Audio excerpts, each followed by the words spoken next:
For these journalists, working in Uganda is frustrating and sometimes dangerous. In March, their independent online TV station was raided by security officials. Journalists were arrested for what the government called cyber stalking and offensive communication. Some say they were tortured before being released on bail. Anything in regards to broadcast was taken.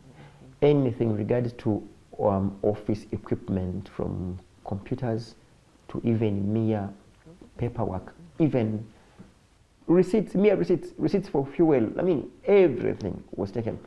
That's why literally we closed, because as we move around, we find, in fact, I'm sure you saw our team, as idle as it seems at our reception. We do not do anything. Rights groups accuse President Yoweri Museveni's government of silencing critics. Museveni has been in power since 1986. The opposition say he has become increasingly authoritarian, cracking down on voices of dissent and harassing independent media outlets. That it causes the attacks on journalists is, I think, sheer failure to appreciate the critical role that the media plays in a democracy, where the security and governments tend to think that once a journalist or media house carries a story that is not in their favor, they are fighting them and against them. They do not appreciate the critical importance of holding leaders to account, of exposing gross misuse of office and power.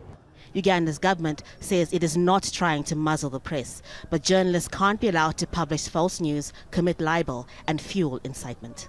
They are not going to ignore a media house or journalists just because they are. So you're talking about incidences of crime and the security forces going in there, but it's not targeting the journalists.